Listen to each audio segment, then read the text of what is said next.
I was looking at final stats here for the Operation Titan, and I took this off a website. Looks like you guys ended up with 107 arrests. Holy cow. $40 million in cash seized, plus an additional $2 million in assets, which I think involved 3 aircraft. They seized 26 international bank accounts and more than 3,700 kilos of coke, plus 10 kilos of heroin.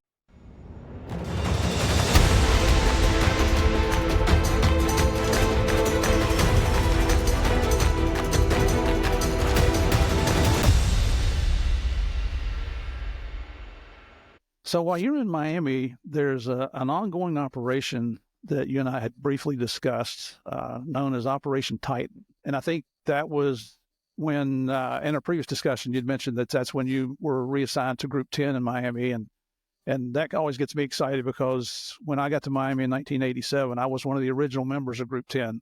And you talk about going from being a country boy in West Virginia and Virginia to Miami in 1987.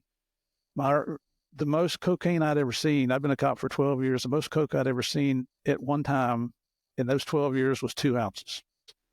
The first undercover I got to work on in DEA, it was in early 1988. We went to the Turks and Caicos Islands on an undercover boat and picked up 400 kilos. So I went from 2 ounces to 880 pounds of coke. And you know what? I was addicted to cocaine at that point, just in a different way. So I love hearing that you were part of Group 10. That group has a real legacy within Miami, DEA Miami. But anyway, so let's get back to you here and quit talking about me. When you got into Group 10, was Operation Titan, that was already an ongoing operation. Is that correct? Yeah, that's correct. Yeah. It got started just a few months prior to me getting in. And what was the initial focus of that? And then kind of what did it develop into?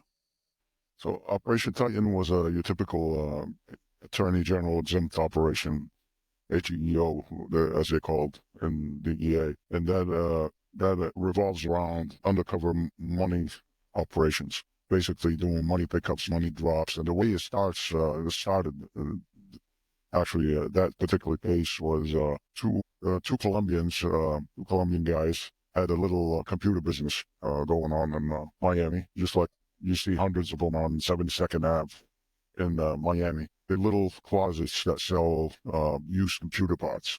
And these guys were, moving computer parts, money, all that stuff. Group 10 had an informant into that shop, that particular shop, and there's supposed to be a money drop in there, and they followed the guy in there, did the money drop, and they decided to approach these two owners of the shop, and they discovered that they were, moving money from Colombian money, basically, money going back to Colombia through selling computer parts. It's a little complex. It involves the black market peso change and all that.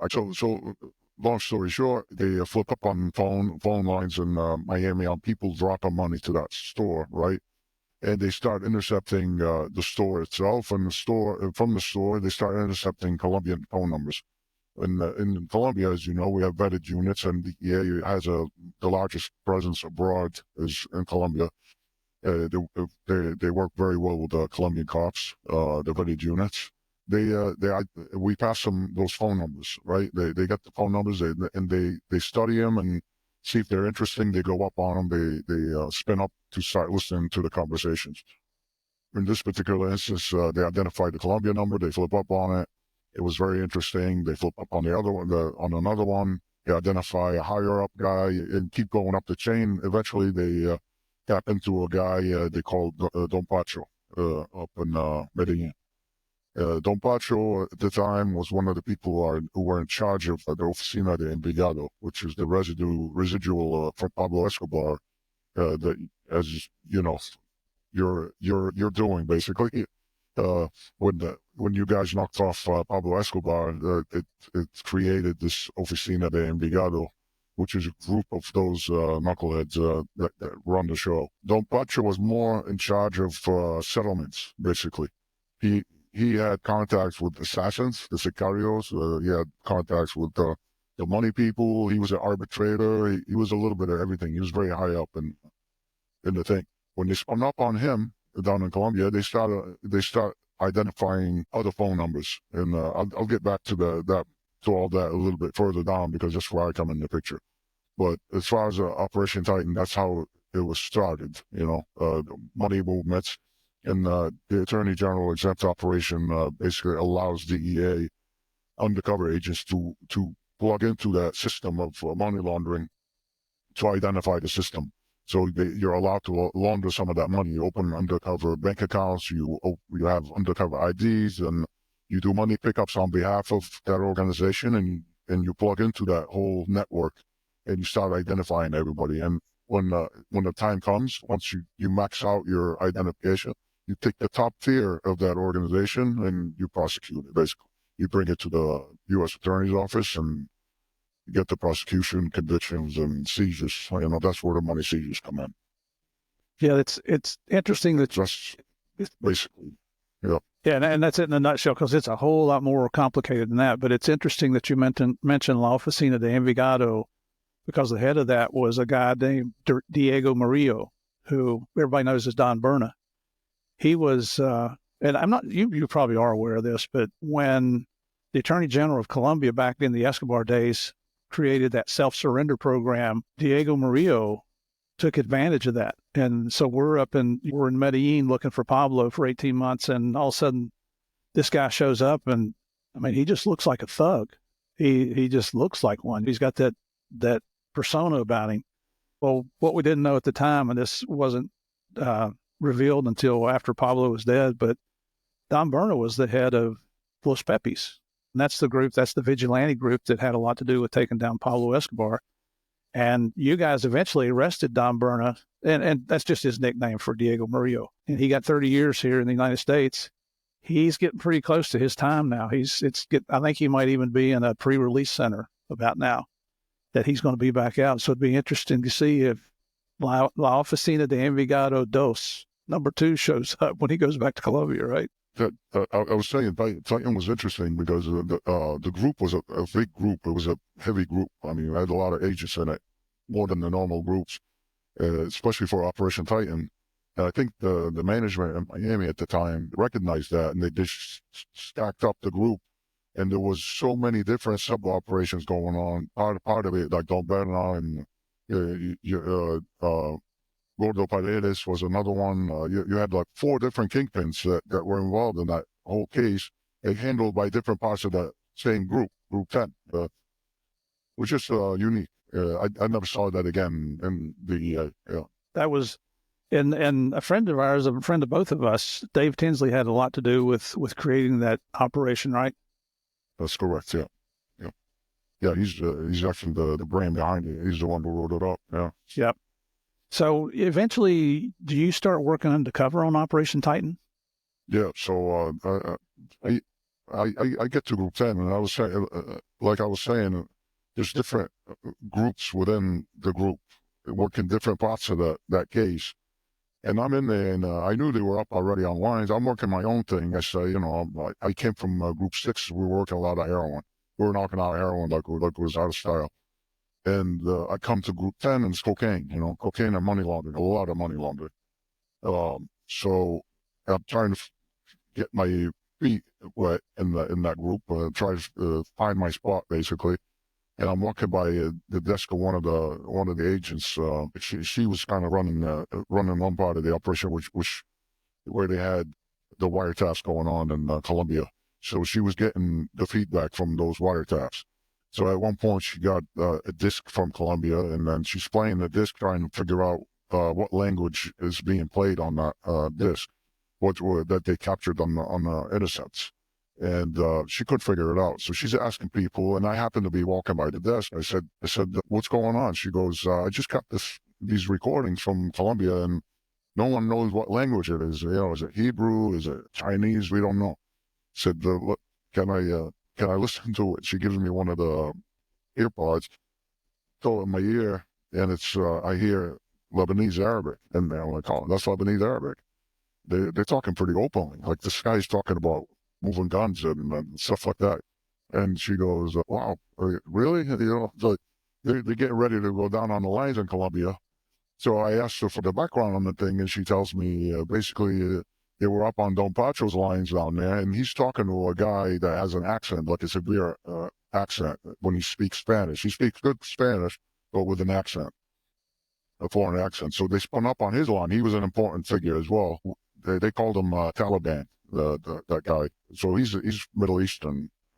So Taliban was a very important figure in that whole network. They just couldn't figure out what his role was exactly. And they were getting ready, when they spun up on his line, all the lines were, everything was that foreign language that no one could understand, which was Lebanese Arabic, basically. So they didn't have the resources to follow up on it. They were going to drop the line. So when they were about to drop the line, they said, hey, can you listen to these calls, see if they're important? We'll stay up on the line. If not, we're just going to drop it. When I heard it, I told her what's going on. So she contacted SOD right away, and it was I don't know if we can say names here, but yeah. So Jack Kelly was up at SOD, and he's the one who was supporting Operation Titan at that point. And he goes, I thought there was something to that. There's something bigger going on. We should exploit that a little further. And we got together with the boss, Brian, and Brian said, you guys should go to Colombia ASAP, see, get in that wire room, see what you can hear and all that crap. So we, we're on the next flight down to Bogota. We get in the wire room, and I sit down on I sit on the wiretaps. And in Colombia, they had the passive wiretaps where they record everything and just save it. And so I go back to the beginning and I start listening.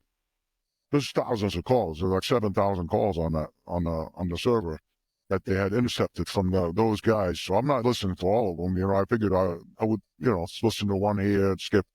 I listened to the first one and it was very interesting. They're talking about money amounts and percentages that they want to charge and all that stuff. So next call was a follow-up call. They talk about cocaine shipments. The third call is they talk about guns. Fourth call, they talk about money. The fifth call, they start mentioning stuff in Lebanon, and they mention names of Hezbollah people. Sixth one, and it's wide open. Like they usually talk in code. All the narcotics guys in the U.S., even African American, Dominican, you name it, Mexican, they talk in code when they're talking to cover up in case somebody's listening. In Colombia, same thing. They talk in codes and all that, but you learn the codes. The Lebanese guys were just talking wide open. They're calling it what it is, money, kilo. The only thing, the weapons, they call them metal. So it was very interesting. So I only listened to 250 calls. I had my fill. I called Jack. I said, hey, this is crazy. They're talking, and they're giving up locations like Africa was playing a big part. No one had Africa on. We knew flights were going from Venezuela to Africa with cocaine. DOD was all over that, and the Brits were all over it. We knew that was a route, but we never paid it much attention. We didn't think much of it. But these guys were constantly Africa this, Africa that. There's this Africa, Europe, Middle East, this, that. I'm like, holy cow. So I get back to the States. And they tell me about that guy Taliban. They said, hey, that guy Taliban is a Lebanese guy, and he's a main focus in this investigation. He's going to blow it wide open if we focus on him. We know that Don Pacho's up there. We're not going to be able to touch him. He's not right now, he's very isolated. He's one of the top guys over there. He doesn't say much on the phones and stuff like that, but he's definitely in control. So to get to him, we get to the number 2 guy, the Taliban. So how do you get into him? I'm like, I'll get into him. I just need an introduction into this guy. And the craziest thing happened after that.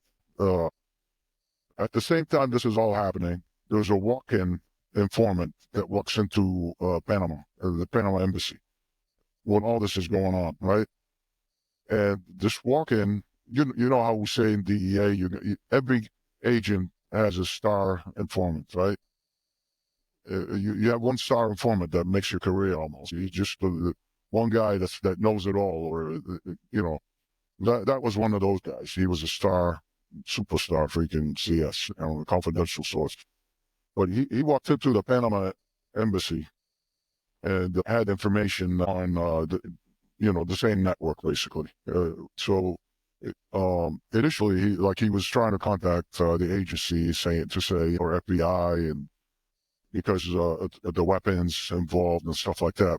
But they were like, the more they talked to him when they interviewed him, the more he was talking about narcotics and cartels and this and that.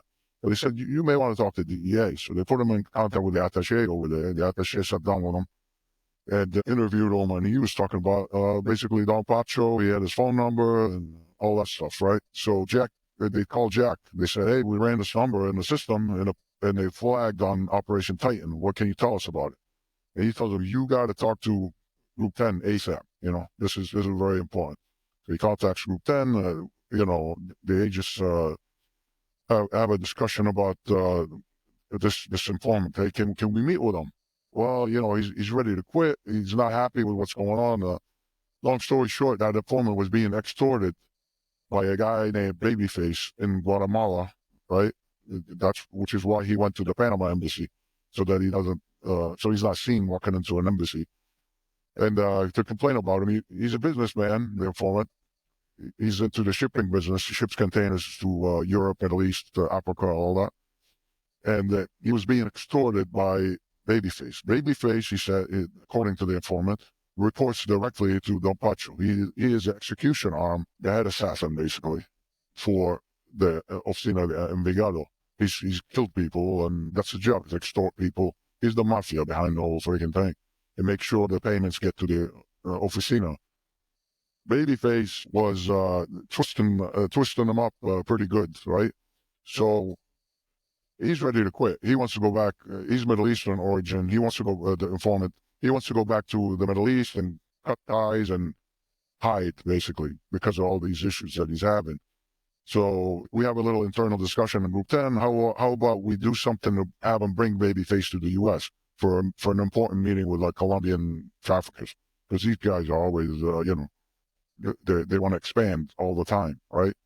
So we set up. We have obviously other people other undercovers who speak Spanish fluently and pose as narcotics traffickers, and we had a couple of guys who were actually narcotics traffickers who did their time in the U.S. and stayed in the States that are working for us now.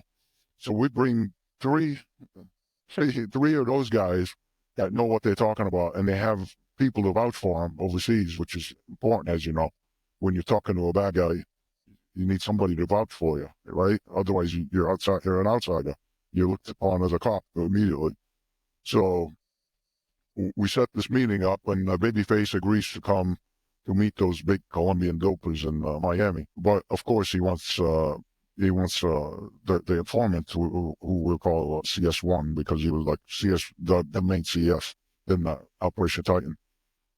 CS1 goes, it has to come with them, right? So they fly in. As they're in the plane coming over, the case agent tells me, hey, I need you to split these guys up. Like, you take CS1 in one car, and Lucho, who's an undercover, a task force officer that was assigned to Group 10, Hispanic guy, super freaking locked in. He ends up becoming my partner in a lot of these successive meetings and all that. He takes Babyface, and then we go to the meeting. I stay outside with the vehicles like a guard, I'm a guy that guards stuff.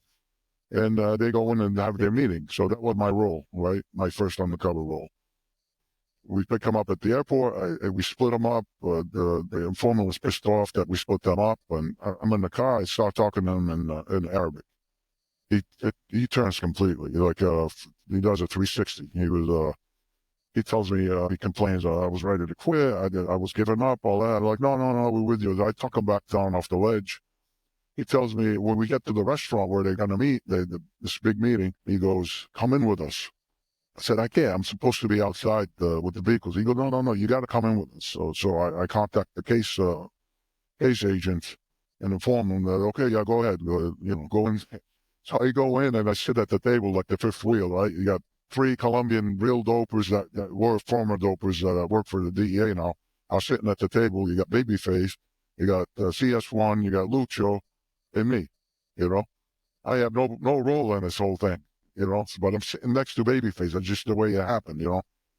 And they're talking narcotics. They're talking about a load that actually was leaving, going to Europe, and we eventually hit that load and all that. But they're talking about a load of coke, and while I'm sitting there, Babyface turns to me. He says, "You speak his language?" I said, "Yeah." He goes, "I know one of your cousins over in Guatemala. In Colombia. Sorry, I want to introduce you to." I'm like, "Who's that?" He goes, "This guy, Taliban." And I'm like, "Oh." So, the light bulb's going off. I'm like, "Why would you introduce me to him?" He goes, "He's one of your people." He goes, "He took a load. He's got 450 kilos that he took over there, and the load got wet. He's been sitting on it in Jordan for a couple of months. The Oficina wants to have him killed." He goes, "I'll give him one more chance. You go meet him and try and unload that cocaine over there." Well, of course, we got talking about what do you do and all that beforehand. He was telling me, what is your job? I said, "Well, I'm more of a business guy. I'll help move money. I spoke smartly. I'm moving money here and there and stuff like that." He goes, "So you have contacts in the Middle East?" I go, "Yeah." He goes, and that's how he got into the whole thing with the cousin stuff. And he tells me, "I'll introduce you to Taliban." And I'm like, "That's good." He goes, "Give me your number." So I give him my U.S. freaking undercover number, which is usually a big no-no, right? Usually you want a foreign number or whatever. But I had an undercover phone on me, and I passed him a no-name phone. I gave him the phone number, and he said, when I get back to Guatemala, I'll send you his phone number. I'll let him know that you're calling and you contact him. So that's exactly what happened. He gets back to Guatemala. He sends me the phone number, tells me, "Call this guy now. He will answer." All right. So I call. He picked up ASAP immediately. He was in the car down in Colombia, Taliban. And he goes, he was real nervous in the beginning because he's dealing with the freaking Sicario, the head of Sicario. That guy, I mean, he was bragging about killing more than 1,000 people at the table. I mean, he's killed people like for the organization.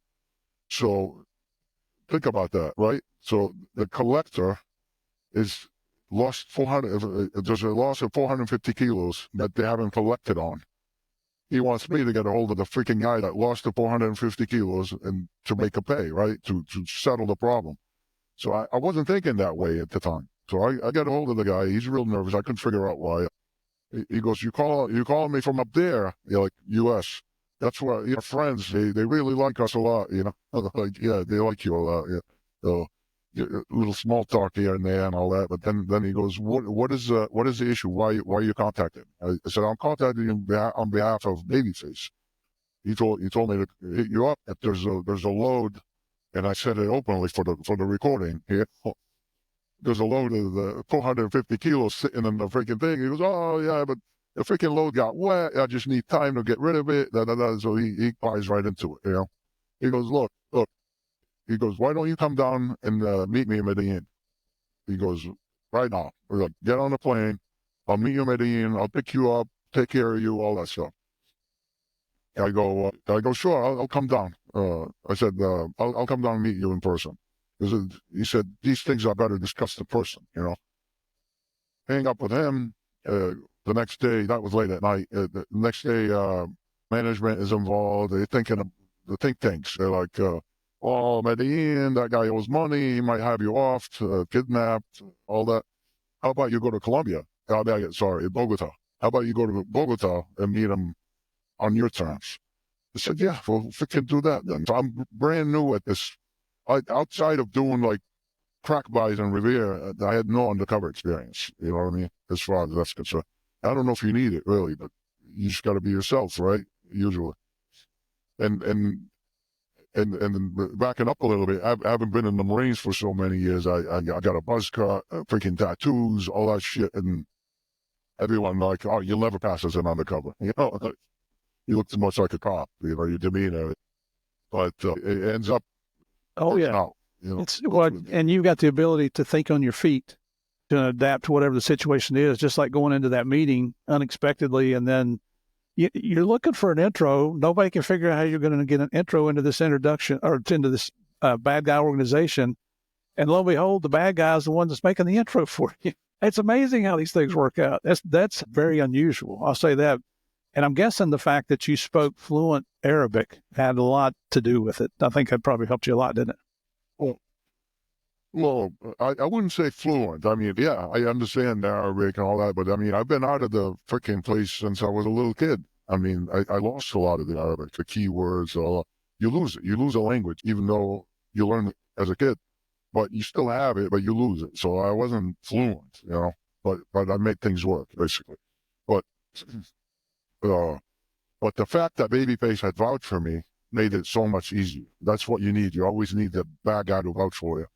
So of course, I get on the plane, we go down there, and it's an ad hoc freaking meeting, undercover meeting in Bogota. I called the guy, tell him, look, I got business in Bogota.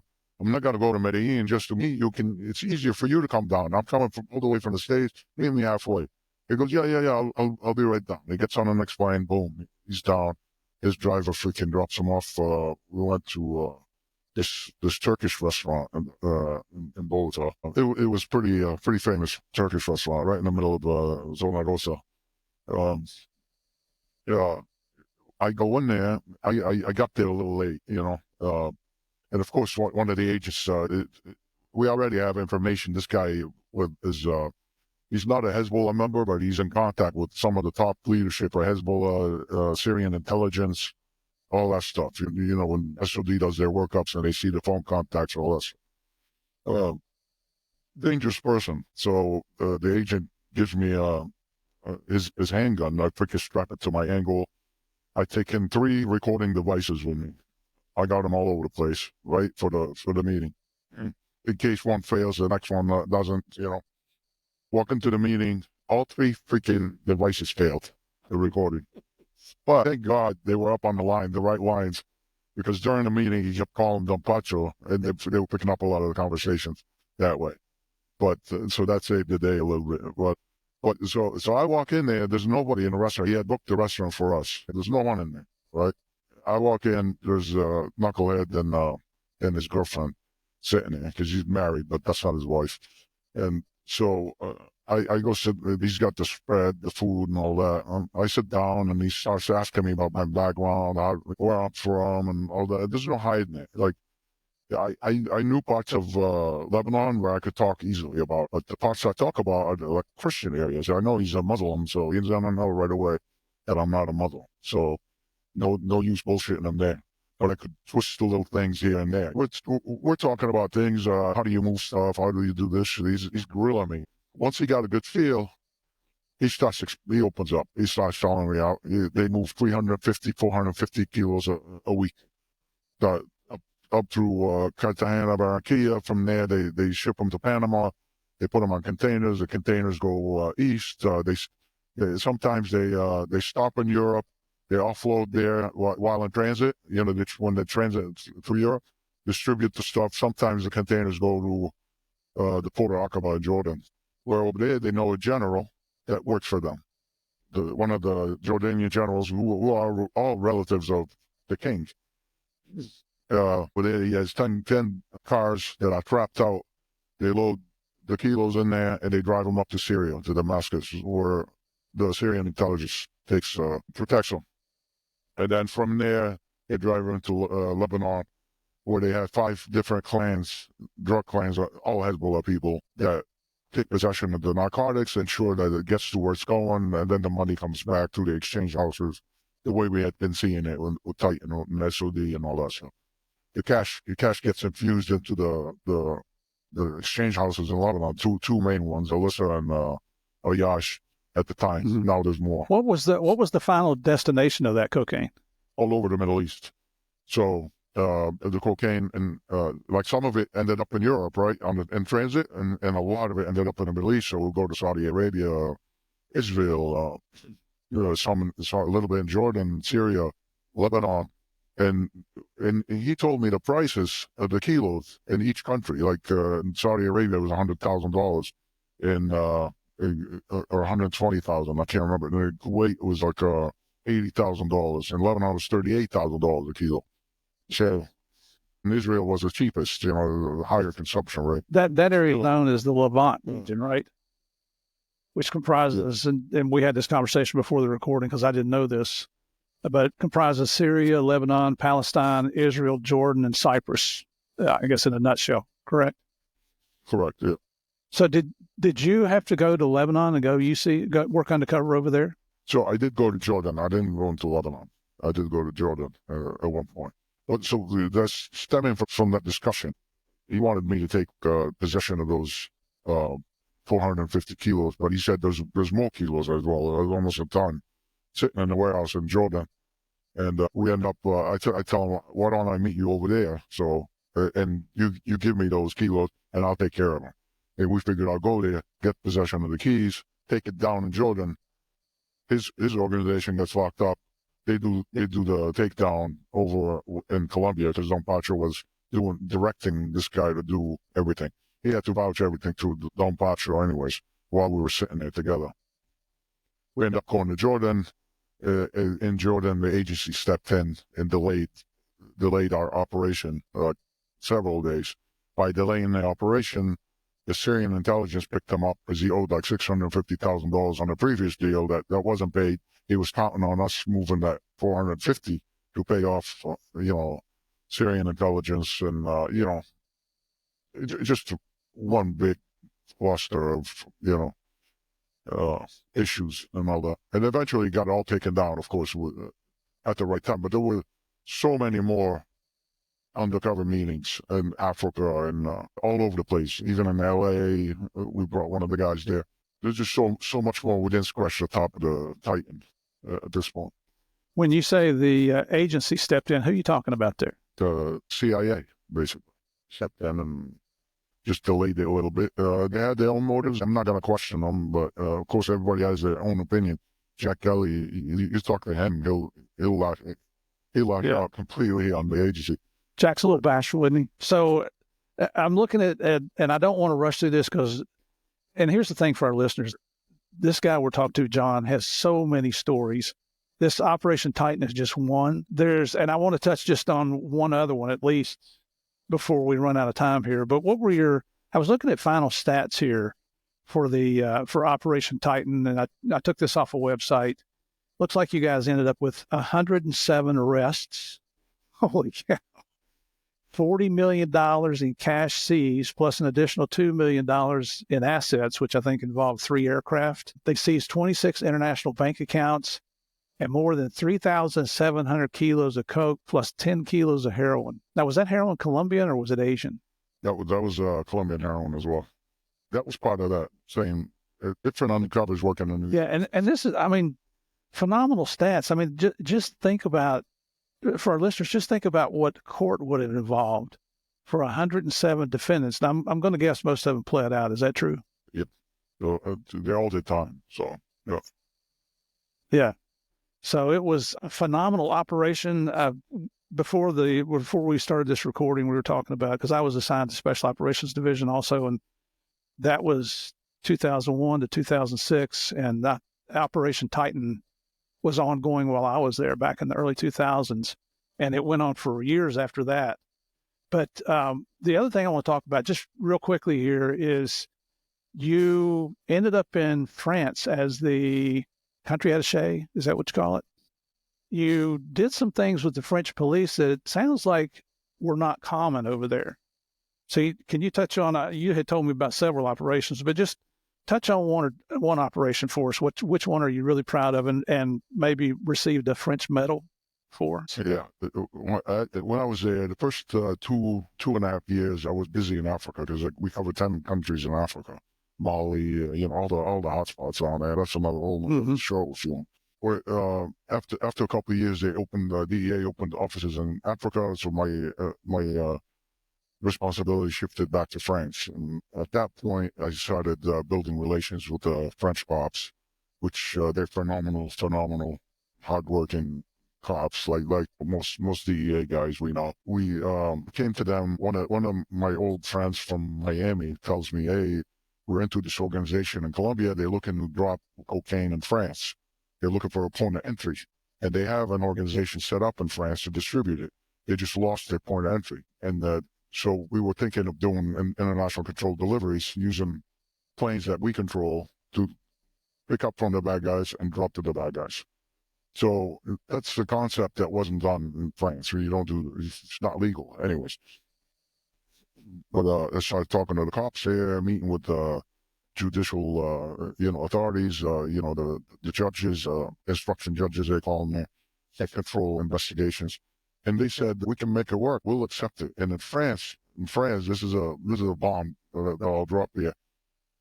The only country probably in Europe that'll let you walk kilos. Like you can do a test run. You know how 90% of the cases they get shut down because you can't buy, you bring in kilos, walk them as a test, and then bring in the mother load, 10,000 kilos. You can't do that because we don't let kilos walk, right? And in this case here, the French allow a certain amount of kilos to walk.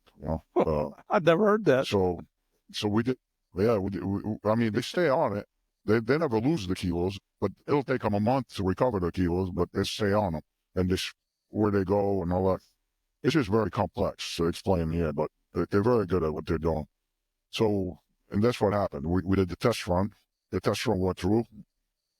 The bad guys were ecstatic. We ended up doing 7 controlled deliveries using private planes. At one time, we used a DOD aircraft to help us bring the coke in because our assistant regional director in Colombia was changed his mind every time. Every time we did a successful ICD, he would put additional blocks in the way.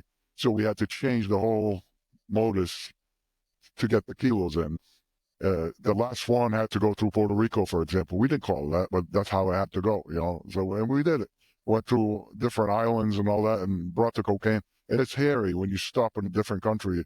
For example, we landed a plane with over 1,000 kilos on it, 1,200 kilos in Cape Verde, of all places. And you don't trust anybody. So the attaché came down. He was in Portugal, came down to Cape Verde with the cops, and they covered the plane and made sure that nothing happens to it. They're all a totally undercover operation with authorizations from headquarters and everything else. Finally, we did the deliveries. We did a lot of deliveries, 7 controlled deliveries in France. They took down a massive organization. It was unprecedented. Got a lot of headlines over there in France. And it's controversial because of the way it was done, because we did it a la American, right? The way we do it. It's not done like that in Europe, and it's looked upon like a cowboy wing it type of deal. But that's how you get success in operations. You gotta be able to be right, and it worked, and able to do things. And wow, it was very successful. Yeah. I don't have the stats on that. Those gangs, were they French-based gangs or are they international gangs? International. There's Colombians, people from the Balkans. The Italian mob was involved, getting ready to receive some of it. They're from all over the place. It was multiple. It brought in a lot of organizations, identified the problem big time, it highlighted it in Europe, where they weren't aware of it because every country operates within their own limits, their own boundaries, their own borders. They don't, they collaborate, but very cordially and all that. Whereas when we came in, there was takedowns in all the countries. So in Italy, there was a takedown, in the Balkans and in Spain and all over the place. And the head guy leading the whole thing was a Colombian guy who did like 7 years in jail in the U.S. and moved his whole operation to the Netherlands and was directing everything from over there. That's what I love about DEA, because you have to work within the constraints of the law, and I don't know that it's still like this. You haven't been retired that long, so you may know better than I do. Risks are involved, but it's like DEA goes in and can react fluidly to a situation as it develops, which is what bad guys do. And that's how you become successful. And if you have to fly to Colombia, well, you flew to Colombia. You just, instead of going to Medellin where you didn't have coverage, you went to Bogota where you did have some legal coverage down there, as far as backup protection, I guess would be a better word. But we've had Zach on here. We've had other agents come on and talk. Tommy Cedric, a bunch of the different guys from DEA come on and talk about these international investigations and how they adapt as they go. Are they dangerous? Damn right they're absolutely dangerous. You're working with agencies that, may operate differently from what like other DEA agents would do. If we're covering you, we got your back. Well, some of these countries, it might be siesta time, or it might be, hey, this is my tea time or my coffee time, or I've got dinner with my family at 5 o'clock, and leave you hanging out there. So it's extremely dangerous working undercover in an overseas environment like that. And then to go into the Middle East and do some of the things you did there. Holy, I mean, I'm just telling you now, I'm going to have to bring you back, and I'll give you a little break here because I'll give you a couple months break here. But there are so many other cases that you told me about and just touched on. There's so many places we could go with this. Our guest today, John, not his real name, has been gracious enough to give me his time. And we set this up fairly quickly just because Zach recommended you. And I love it. Love you, Zach. Man, thank you for everything you do. But I can't let you go without talking about some of the recognition you got throughout your career, your law enforcement career, and just the things that I could find. You received the United States Attorney General's Excellence Award, which is not freely given out. A lot of agents within DEA, if they receive an administrator's award, that's a big deal.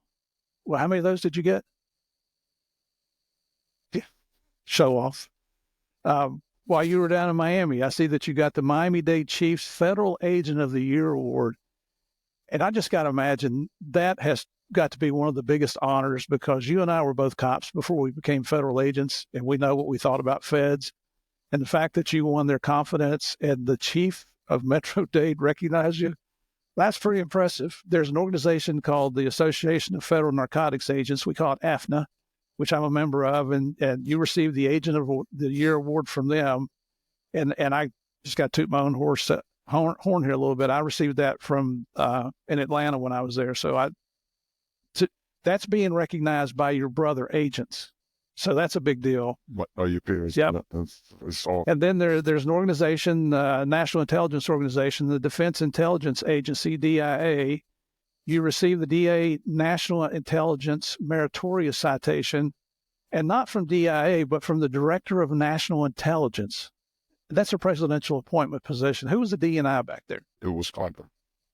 Unbelievable. I mean, it's just, and then tell me the name of this award was this award was a group award at the SOD. So it was like 4 or 5 of us that got it, including Jack and. Excellent. I mean, the other guys. Yeah, if you remember the names, let's put them out there. I mean, I'm proud of what you guys have done. Jack, John Fernandez. It was a tight group up there. So excellent. And then you got this medal from the French, and I don't speak French, and I'm not going to butcher it. What is it called? It's the interior security medal, basically. There's 3 levels. I got the lowest level, but it's a bronze. You got bronze, silver, and gold, depending on, gold is usually when you get shot. Don't want that. So it was an honor to receive it for sure. Yeah. Oh yeah, and the write-up I found on that is it says that you received this for leading global investigations using highly innovative techniques, resulting in unprecedented multi-ton cocaine seizures and dismantlement of entire drug trafficking organizations while serving in Paris, France. I mean, there's like the big words in there: innovative techniques, global investigations, unprecedented multi-ton cocaine seizures, dismantlement of drug trafficking organizations, not disruption, dismantlement. And that means you took them apart and kicked their ass. That's exactly what that means there. It's, I'm having a hard time letting you go here because I've got these other operations listed here. Would you be willing to come back maybe in a few months here and we do another interview? Sure. Yep. Man, this is so let me ask you, back when you were playing sports in high school and getting picked up for drinking beer, underage, and then you're thinking going in the Marine Corps, maybe a cop later in life, did you ever dream anything like this would ever happen to you? No. And again, it has its ups and downs. It's not all glory. I mean, you know that. It's just, there's some very tough times in there, There's a lot of sacrifice. Like, especially on the sacrifice, I would say, the family, that's where it hurts. Yeah, and that's offline. John and I had a discussion, and I didn't want to interrupt him in the first episode, but when he was talking about his wife, I told him all of us have married up, and he told you that she was his inspiration to get his education. She's been his rock to fall back on, has encouraged him to continue to do what he does, put up with all the absences. I mean, he's traveling the world undercover. First of all, can you imagine the stress of working undercover in some of those countries? I mean, Jordan's a friendly country, but damn. I mean, I'm not sure I'd be able to do that. Maybe as a younger man, because I don't think I was quite smart back then. And I'll tell you right now, DEA didn't hire me because I was smart. But you've got that pressure. You got the pressure of headquarters, your own bosses. Like you talked about the boss, the deputy boss down in Bogota, busting your chops and putting on new regulations every time you did something, makes him very suspect. But then your wife and your family are left alone all this time, and that's not why you get married. You know, you don't get married to be gone all the time. I mean, it's almost like being in the military full time when they're gone. So the service that you've done, not only to our country, but all these other countries that you supported and traveled to around the world, brother, I take my hat off to you. You set a standard for others to try to achieve. I love the fact that you just happened to be walking by somebody's desk one day. And I seem to remember hearing a story like that. I don't know that this was the particular story, but you walked by another agent's desk and they didn't know what language they were speaking. And you say, hey, let me take a listen. Oh, yeah, that's Arabic, Lebanese Arabic. Everybody knows that. I mean, holy cow, things just, people talk about luck and coincidence. There's no such thing. Things happen for a reason. And that was the reason that you walked by that desk that day. And I'd seen a couple of other people who had received there. Chris Gaminis, who is ASAC in Richmond, Virginia now, a good friend. Sharon Linskog, who I've known for quite a while. John Gazzara, he and I worked as staff coordinators together in Special Operations Division. I don't know Adam Allen, but if he's included with your whole operation in that group that received that recognition, God bless you all, man. Just, you make us all proud. I can't say enough good things about you. So just before we... Thanks. There's so many more. There's so many more. So, I mean, I was not a one-man show by any means. Like I said, it's multiple subgroups within Group 10 that did phenomenal work. I mean, a lot of them were undercover, doing their own undercover things and all that stuff. So I wasn't running around by myself. Just telling you my perspective of some of the small stuff that I did contributed to the overall. Yeah. Absolutely. And that's, and to give a shout out to Jack Kelly and then folks in SOD, this is a team sport, believe it or not. You've got to have people with contacts, with experience, the background, that know how to do these type of extremely complex investigations, because the last thing you ever want to happen is you or another law enforcement professional not just get killed, but even get injured. It's not worth it. But the fact that all of you band together, you set your egos aside, because I can tell you, man, there's big egos in law enforcement. You know that already, especially from troopers. But we got through that one already. We won't go back there again. But John, it's... Well, you know what also, the group supervisor was Brian McKnight, who, without him, I mean, he's the one who drove that group. It's not like, as you know, that as an agent, you could say, hey, I have this great idea.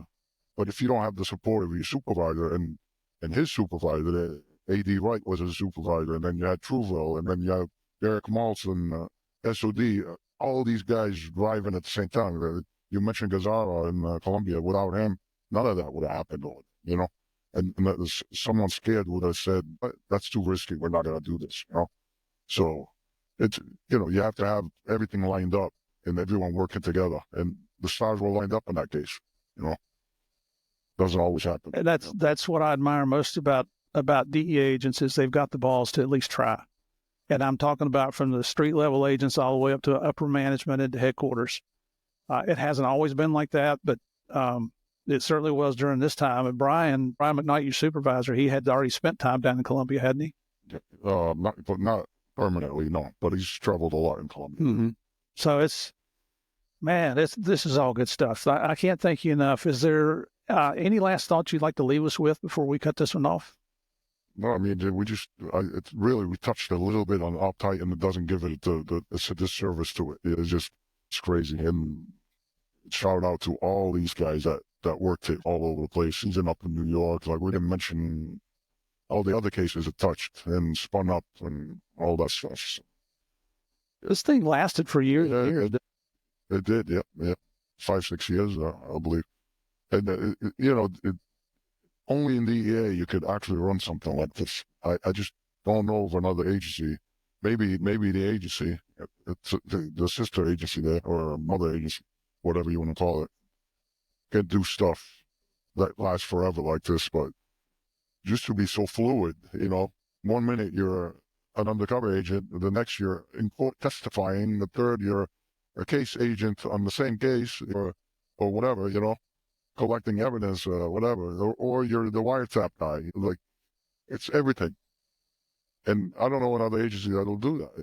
I agree with you 100%. I mean, I love our federal partners, but there's nobody like DEA, not in my book.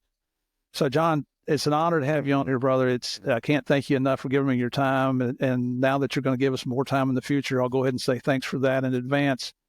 But God bless you and your family. For all our listeners, stick around for the debrief. Well, unfortunately, that's it for this week's episode of Game of Crimes with Murph in the Morning. Thank you, folks, so much for taking the time to see and hear some of the best true crime content you can find anywhere. None of this would be possible without your support. If you didn't know this already, Game of Crimes is now on YouTube. Just type in Game of Crimes Podcast in the YouTube search bar. You can send me your comments on Apple, Spotify, YouTube, or to our email address, which is gameofcrimespodcast@gmail.com. Our website, it's gameofcrimespodcast.com. That's where you'll find all our episodes, books written by our guests, merchandise, and more. If you're looking for even more content, now go over to patreon.com/gameofcrimes and sign up. There you'll find several bonus episodes each month, ranging from serious and current topics to some silly and fun events. And you can even get early access to each week's interviews before they drop on YouTube or wherever you listen to your podcasts. You can even subscribe for free and hear the first 5 minutes of each episode, and that's to help you decide if you'd like to spend some of your hard-earned cash to hear more. That's patreon.com/gameofcrimes. To all our guests here on Game of Crimes, it's an honor and a pleasure to have you on the show. I mean that sincerely. Thank you for your service to your communities, your countries, and for taking the time to tell us about your adventurous lives. May God bless and protect all the men and women in law enforcement, our military, and all of our first responders. And you know what? This goes for all of our listeners as well. Thank you for your continued support. And just one last thought here. It's okay for us to have different ideas and different opinions, but it doesn't mean we can't continue to be friends. All right, my final thank you. Thanks for joining me again to play the biggest, the baddest, the most dangerous game of all, the Game of Crimes. I'll see y'all next week.